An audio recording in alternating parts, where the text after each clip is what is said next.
एक आदमी जो हमारे बीच का है, हमारे बीच रहते रहते बहुत तरह के समस्याओं को देखते देखते सरकार के बहुत सारे नीतियों का विरोध करते करते या उस नीतियों का किसी भी प्रकार से सुख नहीं प्राप्त करते हुए दिमाग में एक ख्याल आता है।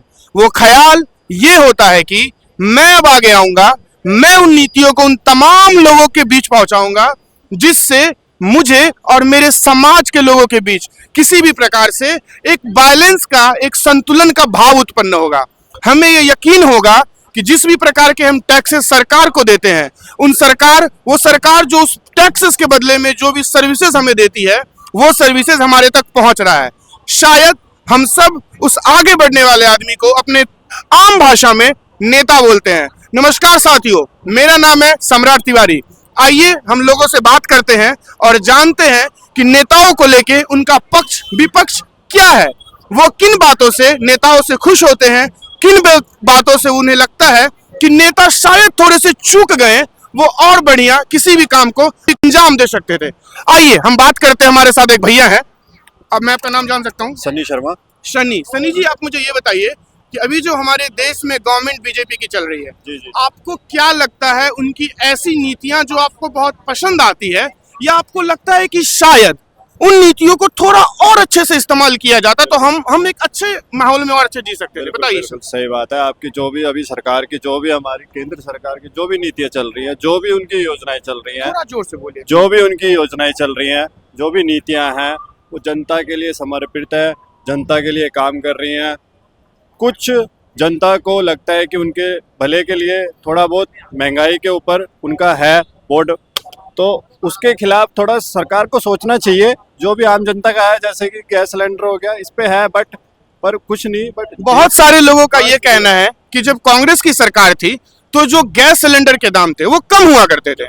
अभी बहुत सारे लोगों का कहना है कि उसके जो दाम है वो अत्यधिक हो गए हैं पहले के मुकाबले। तो इस पे आपके क्या पक्ष है? सर, कांग्रेस की सरकार कब थी? 15 साल हो गए, 10 साल हो गए। 10 साल में आप देख लो देश में कितना चेंजेस हो चुका है।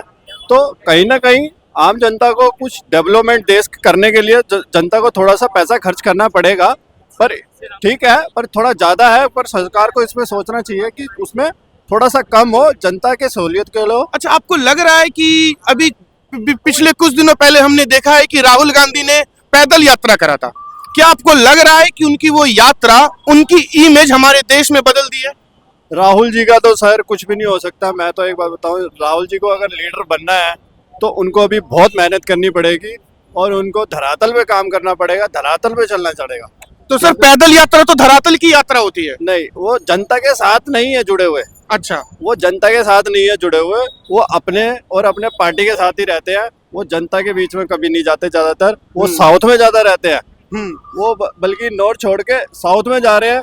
वो नॉर्थ को लोगों को नहीं पहचान पा रहे, तो साउथ को क्या पहचान पाएंगे? चलिए मानिए आपके इस वीडियो को राहुल गांधी देखने वाले हैं, तो अगर आप अपने माध्यम से राहुल गांधी जो कि पीएम के उम्मीदवार शायद कांग्रेस की तरफ से हो सकते हैं, तो आप उनको क्या सलाह देना चाहेंगे? मैं तो अभी आपको भी अभी न्यूज में देखा होगा, इंडिया की जो अलायंस जो अभी गठबंधन हुआ है उसमें पीएम खड़गे साहब को कर दिया गया है नियुक्त। राहुल जी को तो अभी बहुत ही ज्यादा मेहनत करने की जरूरत है।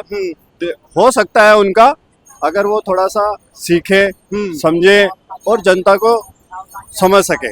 ओके, ठीक है। हम अब दूसरे भैया से बात करते हैं। भैया आपका नाम? नवीन मोटवानी। नवीन जी, मेरा आपसे प्रश्न ये है कि मुझे ऐसा लगता है कि जब भी बीजेपी जीतती है तो वो मोदी जी को सामने से दिखा देती है, मोदी जी फ्रंट पे आ जाते हैं। लेकिन जब किसी भी राज्य में बीजेपी की सरकार हारती है या उनकी सरकार नहीं बन पाती है, तो वो फ्रंट पे जो लाते हैं नेताओं को, वो उनके पूरी बीजेपी टीम के उनसे छोटे नेता होते हैं। छोटे से मेरा भाव है कि वो प्रधानमंत्री से जो होते हैं वो नीचे कार्यकाल के होते हैं। तो उस पर आपका क्या विचार है? भैया विचार तो यही है कि सपोज करो कि ये राजनीति में है सारे नेता, ठीक है, आपने बोला कि बाकी लोग जो नीचे के नेता हैं, ठीक है, मोदी जी को आगे कर देते हैं, ठीक है। अब जैसे सपोज करो मेरी डॉटर है, ठीक है, अगर वो स्कूल में जाए, ठीक है, और स्कूल की दीवारों को यूं हाथ जोड़ के मत्था टेक के आ जाए, ठीक तो है। उसको क्या पढ़ाई आएगी? नहीं, पढ़ाई के लिए क्या करना पड़ेगा? पढ़ना स्कूल में पड़ेगा। जाके उसको पढ़ाई करना पड़ेगी, और अगर गलती करेगी तो टीचर से समझेगी, फिर हम उसको गाइडलाइंस देंगे। ठीक है। तो ये जो बाकी जो नेता जो है ना इस समय पे हम्म वो पढ़ाई नहीं कर पा रहे रियलिटी की। वो जा तो रहे हैं, हम्म, सब कुछ कर रहे हैं, जैसे अभी आपने बोला कि वो उसमें यात्रा में निकले, ठीक है, भारत जोड़ो यात्रा। भारत जोड़ो यात्रा में निकले, हम्म, तो वो जा तो रहे हैं, हम्म, वो दिख भी रहा है। ठीक है। हम उसमें कर्म भी ले लेंगे कि हाँ भैया बच्चा स्कूल में जा रहा है सब कुछ, लेकिन वो पढ़ाई नहीं कर रहा तो फायदा क्या। अच्छा, तो आपको ऐसा लग रहा है जिस प्रकार की नीतियों का इस्तेमाल या अपने डिसीजंस का इस्तेमाल मोदी जी कर रहे हैं, वैसा आज शायद कांग्रेस के नेता जो कि राहुल गांधी हैं वो नहीं कर रहे हैं। क्या आप इस बात का समर्थन करते हैं? बिल्कुल करते हैं। अच्छा, आपको ऐसा लगता है कि 2024 में कांग्रेस की सीटें पहले के कंपैरिजन में ज्यादा होंगी? सर देखो, मेरा ये मानना है कि ज्यादा और कम का कोई बात नहीं है। ठीक है। अब भाई जितनी बंदे को भूख लगी है वो उतनी रोटी खाएगा, तो ज्यादा या तेज का कोई मतलब नहीं है। जो जितना काम करेगा, जितनों को वो कन्विंस कर पाएंगे। ठीक है। मैं जितनी पढ़ाई करूंगा मेरे उतने ही नंबर आएंगे ना।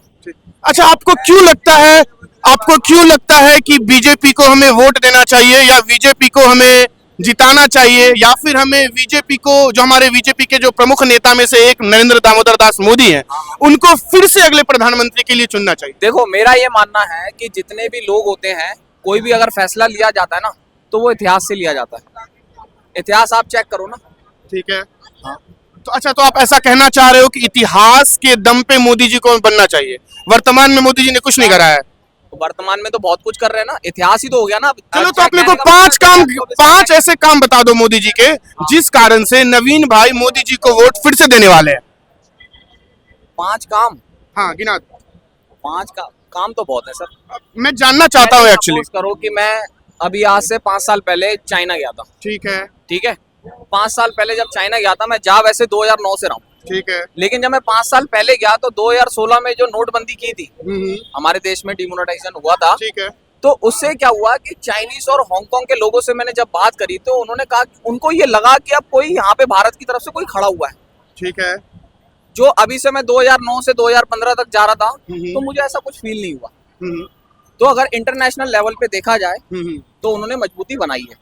सो एक और बात, हम्म, और दूसरी बात क्या होता था कि जैसे मैं बचपन से ये देखता आ रहा हूँ कि अगर जैसे कहीं पे गली मोहल्ले में लड़ाई हो गई, किसी बात की लड़ाई हो गई, तो हमारे घर वाले कहते थे रुक जा भाई, रुक जा, हम्म, शांत हो जा, हम्म, कि नहीं लड़ना हमें। हम्म। ये मैं बिल्कुल मानता हूँ कि नहीं लड़ना चाहिए, लड़ाई से मामला खराब ही होता है। ठीक है। लेकिन अब ये भी तो बात है ना कि कब तक चुप बैठेंगे। ठीक है। अगर कोई हमारे पे कोई दिक्कत परेशानी हो रही है, कोई उसका अगर हम आवाज भी नहीं उठाएंगे तो सर तो फिर क्या फायदा। सर- एक हमें एक ऐसा लीडर मिला हम्म। कि जिसको हम कह सकते हैं कि हाँ यार, इसने हमें प्रेजेंट किया। ठीक है सर, बहुत सारे लोगों का ये भी कहना है कि जब से मोदी जी आए हैं तब से हमारे देश में धर्म की राजनीति, SC ST या फिर हिंदू मुस्लिम की राजनीति, मंदिर मस्जिद की राजनीति, ये अत्यधिक हो गई है कंपैरिजन टू विकास की राजनीति की। इस पे आपके क्या ख्याल है?